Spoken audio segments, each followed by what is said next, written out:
Hello friends, இன்றைக்கி ரொம்பவே tasty and ஹெல்த்தியான பாவக்காய் குழம்பு எப்படி செய்யறதுன்னு தான் பார்க்க போகிறோம். அதுக்கு நான் இன்றைக்கி ஒரு 4 பாவக்காயை சின்னதாக வெட்டி வச்சுக்கிறேன். இந்த குழம்புக்கு நான் 20 சின்ன வெங்காயம், 6 பல் பூண்டு, 2 துண்டு இஞ்சியை க்ளீன் பண்ணி வெட்டி வச்சுருக்கேன். நான் இந்த குழம்புக்கு புளி சேர்க்க போகிறதில்ல, ஒரு 8 தக்காளி சேர்த்துக்க போகிறேன். நீங்கள் வேணால் தக்காளியை கம்மி பண்ணிவிட்டு புளி கூட சேர்த்துக்கலாம், நல்லாயிருக்கும்.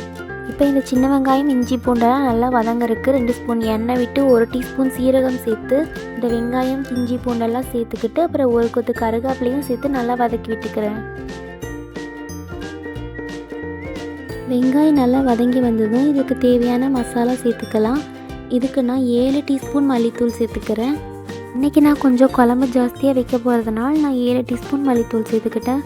உங்களுக்கு வேணும்னா மல்லித்தூளை கம்மி கூட பண்ணிக்கலாம்.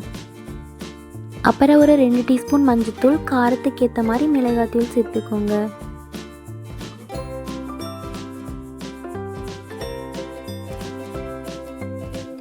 மசாலாவெல்லாம் சேர்த்ததுக்கப்புறம் நல்லா வதக்கி விட்டுக்கோங்க.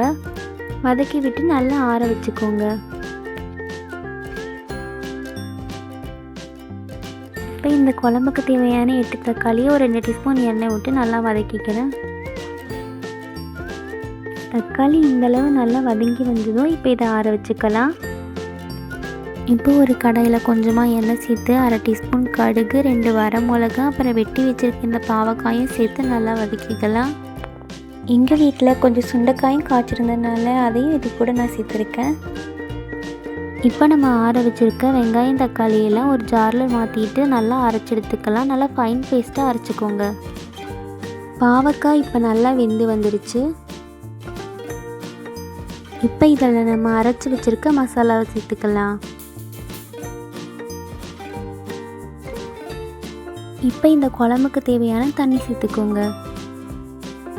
நான் வதக்கி வச்ச வெங்காயம், தக்காளி குவான்டிட்டி கொஞ்சம் ஜாஸ்தியாக இருந்தனால நான் வெங்காயம் தனியாக, தக்காளி தனியாக அரைச்சி ஊற்றிக்கிறேன். இப்போ இந்த குழம்புக்கு தேவையான உப்பு சேர்த்து நல்லா மிக்ஸ் பண்ணி விட்டுட்டு ஒரு 20 மினிட்ஸ் வேக வைங்க.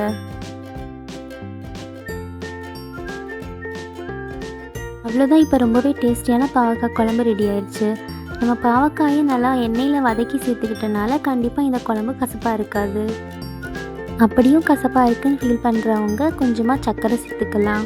இந்த டேஸ்டி அண்ட் ஹெல்த்தியான பாவக்காய் குழம்பை கண்டிப்பாக உங்கள் வீட்டில் ட்ரை பண்ணி பார்த்துட்டு எப்படி இருந்துச்சுன்னு கமெண்ட்டில் சொல்லுங்கள். இந்த மாதிரி டேஸ்டி அண்ட் ஹெல்த்தியான ஃபுட் ரெசிபீஸ்க்கு நம்ம சேனலை சப்ஸ்கிரைப் அண்ட் ஃபாலோ பண்ணிக்கோங்க.